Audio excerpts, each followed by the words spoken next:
Yang pertama, terdapat 71 perusahaan yang terdaftar dalam kategori LQ45 selama periode 2018 sampai dengan 2023. Dari 71 perusahaan yang masuk dalam kategori LQ45, ada 52 perusahaan yang memiliki skor ESG pada akhir tahun 2023. Tetapi ada 2 perusahaan yang baru terdaftar di Bursa Efek Indonesia dan masuk ke kategori LQ45 setelah tahun 2018. Sehingga nanti dalam sampel penelitian saya menggunakan 50 perusahaan. Kemudian kenapa saya menggunakan ESG? Karena ESG adalah merupakan ukuran atau penilaian yang relevan untuk digunakan untuk mengukur strategi investasi hijau karena memiliki tujuan yang pertama, melihat bagaimana komitmen perusahaan dalam mengadopsi strategi investasi hijau. Kemudian yang kedua, ESG juga memiliki tujuan untuk memajukan praktik yang berkelanjutan dan etika bisnis dalam mengadopsi strategi investasi hijau.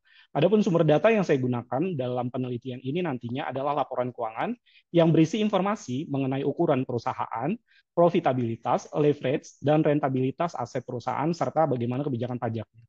Fokus penelitian saya dalam proposal ini adalah adopsi strategi investasi hijau yang mencakup keputusan perusahaan untuk mengintegrasikan praktek keberlanjutan dalam konteks investasi.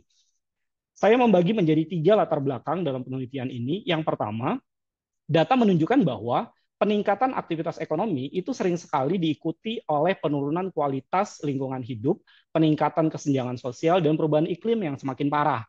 Nah, ini menjadi fenomena karena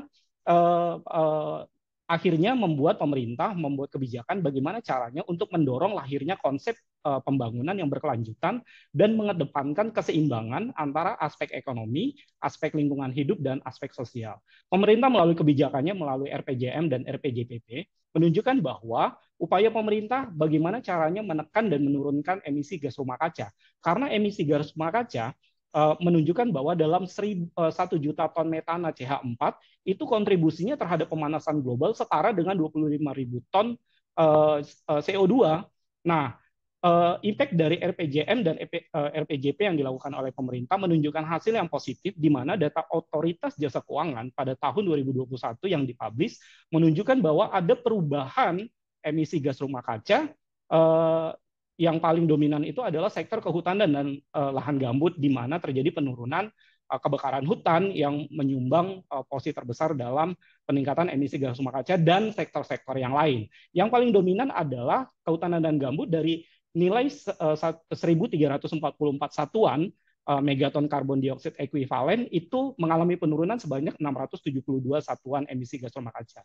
Diikuti oleh sektor yang lain dan seterusnya. Nah, sehingga ini menjadi latar belakang kenapa saya tertarik untuk mengambil judul penelitian ini. Selanjutnya, pada latar belakang yang kedua, ada data historik dari tahun 1980 dan data proyeksi sampai dengan tahun 2100 menunjukkan skenario representative concentration pathway menunjukkan bahwa terjadi peningkatan suhu yang terus-menerus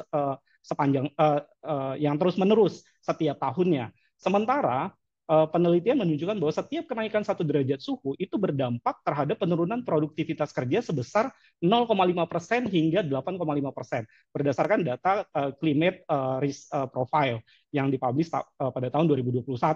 Nah, ini diperparah dengan adanya fenomena urban heat island di mana kota-kota besar, contohnya seperti Jakarta, itu yang jumlah penduduknya lebih padat, itu mengakibatkan suhu daerah itu menjadi lebih tinggi dibandingkan dengan daerah pedesaan yang jumlah penduduknya lebih rendah. Nah, latar belakang ini juga menjadi menarik. Kenapa? Karena proyeksi kenaikan suhu berdasarkan perhitungan RCP 8,5 itu memproyeksi bahwa tahun 2100 nanti suhunya akan terus meningkat dan ini akan memperparah kondisi lingkungan. Nah, tetapi ada hal yang positif kalau kita melihat IDX LQ45 Low Carbon Leaders, di mana ada anomali, sekalipun misalnya pada akhir 2021 sampai dengan rentang 2023, data IHSG menunjukkan tren yang walaupun dia fluktuasi, tetapi IDX LQ45 Low Carbon Leaders mengalami kenaikan yang cukup positif gitu. Nah, walaupun IHSG mengalami penurunan, tetapi IDX LQ45 Low Carbon Leader dia cenderung mengalami perbaikan begitu. Nah, sehingga ini menunjukkan bahwa investor sudah mulai tertarik untuk melihat sektor-sektor yang bagaimana menerapkan strategi investasi hijau dengan mengurangi exposure intensitas emisi karbon dalam portofolio investasinya. Selanjutnya, berdasarkan 3 latar belakang tadi, saya tertarik untuk mengambil judul penelitian ini dengan tujuan dan manfaat yang saya bagi menjadi 2. Tujuan yang pertama, saya ingin mengetahui bagaimana perkembangan dari variabel-variabel yang saya gunakan terhadap adopsi strategi investasi hijau yang diterapkan oleh perusahaan yang terdaftar di LQ45 di Bursa Efek Indonesia. Pada tujuan yang kedua sampai dengan yang keenam, saya ingin mengetahui apakah pengaruh parsial dan secara simultan masing-masing variabel yang saya gunakan itu berpengaruh positif terhadap adopsi strategi investasi hijau. Kemudian pada tujuan yang ketujuh, saya mengambil pajak sebagai variabel moderating karena ingin mengetahui apakah kebijakan pajak ini mampu memperkuat atau justru memperlemah upaya perusahaan untuk mengadopsi strategi investasi hijau. Selanjutnya, manfaat penelitian saya bagi menjadi 3 secara teoritis, praktis, dan lainnya. Dalam tinjauan pustaka, setidaknya saya menggunakan 3 teori. Yang pertama, teori ekonomi lingkungan. Yang kedua, teori CSR. Yang ketiga, teori keuangan hijau. Pada teori ekonomi lingkungan, menekankan bahwa pentingnya pengelolaan sumber daya alam secara bijaksana untuk bisnis yang berkelanjutan. Selanjutnya, dalam teori CSR menggarisbawahi bahwa ada tanggung jawab sosial dan lingkungan perusahaan untuk mendorong praktik bisnis yang etis dan berkelanjutan. Dalam teori keuangan hijau juga menekankan bahwa perusahaan tidak hanya mencari keuntungan secara finansial, tetapi juga harus berdampak positif bagi masyarakat dan lingkungannya. Selanjutnya, dalam strategi investasi hijau saya menggunakan skor ESG karena skor ESG mempunyai tujuan dan menggunakan skema untuk memperhitungkan faktor-faktor lingkungan, sosial, dan tata kelola yang dapat digunakan oleh investor untuk melihat proyek atau bagaimana perusahaan itu sejalan dengan nilai-nilai keberlanjutan dan praktek bisnis yang ramah lingkungan. Selanjutnya, untuk ukuran perusahaan dan profitabilitas, saya menggunakan variabel ini untuk mengukur bagaimana pendapatan tahunan dan profitabilitas, karena tujuan dari perusahaan itu adalah untuk menghasilkan laba bagi pemegang saham. Jadi, bagaimana pemanfaatan profitabilitasnya itu terhadap praktek bisnis investasi yang mengadopsi strategi investasi hijau. Selanjutnya, pada bagian leverage, saya ingin mengetahui apakah perusahaan dalam memanfaatkan hutangnya itu juga mengadopsi strategi investasi hijau, dan penelitian ini saya harapkan mampu memahami bagaimana struktur modal memiliki dampak terhadap implementasi strategi investasi hijau di pasar modal Indonesia. Pada rentabilitas aset, saya menggunakan ini sebagai variabel karena saya ingin mengetahui bagaimana perusahaan itu mampu menghasilkan laba melalui pemanfaatan aset-asetnya. Dan kebijakan pajak yang pertama, apakah kebijakan pajak itu mampu mendorong perusahaan untuk berinvestasi dalam teknologi yang ramah lingkungan dan energi yang terbarukan. Selanjutnya, untuk mengetahui juga apakah kebijakan pajak yang diberikan oleh pemerintah sudah cukup untuk mendorong investasi bisnis yang berkelanjutan. Nah, kemudian apakah juga kebijakan pajak yang diterapkan oleh pemerintah selama ini menjadi penghambat atau justru sebagai insentif sebagai pendorong bagi perusahaan untuk menerapkan bisnis yang ramah lingkungan. Ada 20 jurnal yang saya gunakan dalam penelitian ini, dimulai dari beberapa di antaranya dari 2017 sampai dengan 2023, dan keseluruhannya menunjukkan tren yang positif dan adanya ketertarikan para peneliti atau bagaimana dunia bisnis sudah mulai melirik dan memperhatikan serta fokus terhadap strategi investasi hijau. Beberapa di antaranya saya tampilkan dalam layar, sehingga saya mencoba untuk merangkum dan merumuskan bagaimana kerangka penelitian saya. Saya menggunakan 4 variabel bebas. Yang pertama adalah ukuran perusahaan, yang kedua adalah profitabilitas, yang ketiga adalah leverage, yang keempat adalah rentabilitas aset dengan 1 variabel terikat, yaitu strategi investasi hijau. Karena saya menggunakan kebijakan pajak untuk mengetahui apakah kebijakan pajak mempengaruhi positif atau memperkuat atau memperlemah, maka saya tempatkan kebijakan pajak sebagai variabel moderating.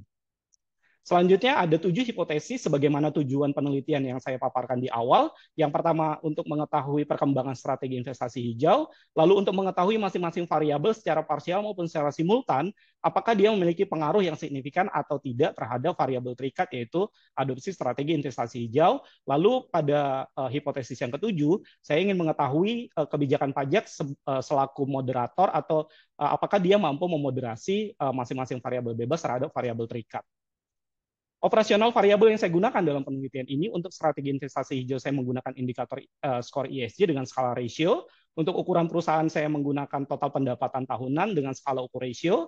Untuk profitabilitas saya menggunakan NPM dengan membandingkan laba bersih terhadap total pendapatan dengan skala ukur ratio. Untuk leverage saya menggunakan perhitungan DER dengan membandingkan total hutang terhadap total ekuitas dengan skala ukur ratio, dan begitu juga rentabilitas aset saya menggunakan return on asset dengan membandingkan laba bersih terhadap total aset dengan skala ukur ratio. Dan kebijakan pajak saya menggunakan skor pembobotan insentif, di mana perusahaan yang memanfaatkan insentif atau mendapatkan insentif dari pemerintah saya memberikan bobot 1, dan yang tidak memanfaatkan atau tidak mendapatkan insentif saya memberikan bobot 0.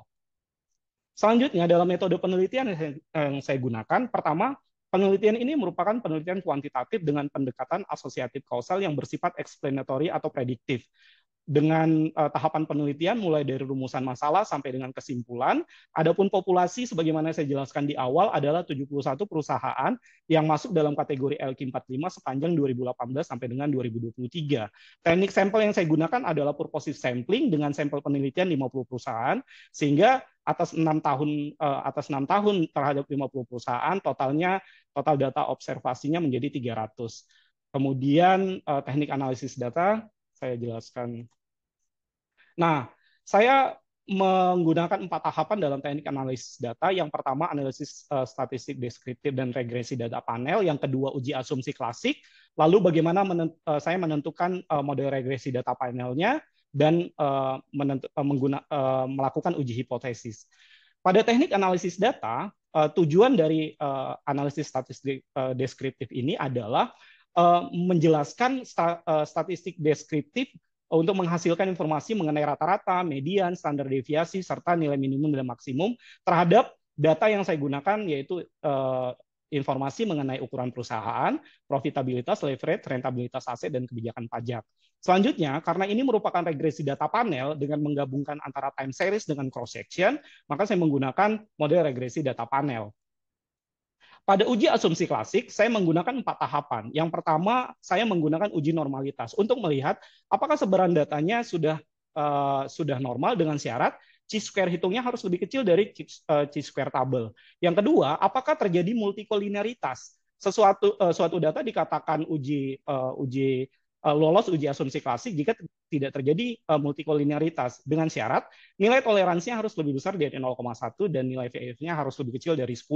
Selanjutnya saya menggunakan uji heteroskedasitas untuk melihat apakah terjadi heteroskedasitas dalam data yang akan saya olah nantinya dengan syarat chi-square hitung harus lebih besar dari chi-square tabel. Selanjutnya saya ingin mengetahui apakah dalam data yang saya gunakan terjadi autokorelasi dengan cara melakukan uji autokorelasi. Atau apakah terjadi error ketika saya menggunakan data yang berulang dari tahun yang bersangkutan terhadap tahun sebelumnya. Selanjutnya, karena ini merupakan regresi data panel, maka saya akan menggunakan model mana yang lebih tepat dalam rumusan masalah atau persamaan yang saya gunakan dalam penelitian ini dengan melakukan beberapa tahapan. Yang pertama, saya melakukan uji Chow dengan syarat nilai probabilitas lebih kecil dari batas kritis, maka format yang lebih tepat atau rumusan yang lebih tepat adalah model fixed effect. Begitu juga dengan kebalikannya. Lalu yang kedua, saya melakukan uji Hausman. Uji Hausman ini untuk melihat apakah model fixed effect atau random effect yang lebih tepat dalam penelitian ini dengan syarat nilai chi-square hitungnya harus lebih besar dari chi-square tabel jika saya ingin menerapkan fixed effect. Begitu juga dengan sebaliknya. Selanjutnya saya menggunakan uji Lagrange multiplier atau uji LM dengan syarat random effect lebih tepat digunakan jika nilai p-value-nya lebih kecil dari batas kritis. Nah, karena penelitian ini untuk menguji apakah hasil penelitian nantinya sesuai dengan hipotesis atau tidak, maka saya akan melakukan uji kesesuaian atau uji hipotesis untuk menjawab 7 hipotesis yang telah saya jelaskan sebelumnya. Dengan cara yang pertama, saya melakukan uji T untuk melihat pengaruh parsial. Dengan syarat T hitungnya harus lebih besar dari T tabel dan P-value-nya harus lebih kecil dari nilai konstanta sebesar 5%. Selanjutnya saya menggunakan uji simultan dengan melakukan uji F dengan syarat F hitung harus lebih besar dari F tabel dan P-value harus lebih kecil dari nilai konstanta sebesar 5%. Selanjutnya, karena ini merupakan regresi data panel dengan menggunakan variabel moderasi, maka uji hipotesis berikutnya adalah untuk melihat uji regresi moderasinya. Apakah variabel moderasi ini memperkuat atau memperlemah variabel bebas terhadap variabel terikat. Selanjutnya, karena tujuan akhir dari penelitian ini adalah untuk melihat pengaruh, maka saya menggunakan uji R-square untuk mengetahui seberapa besar masing-masing variabel dalam penelitian ini berpengaruh terhadap strategi investasi hijau. Demikian paparan yang dapat saya sampaikan. Selanjutnya saya mohon koreksi dan evaluasi yang membangun.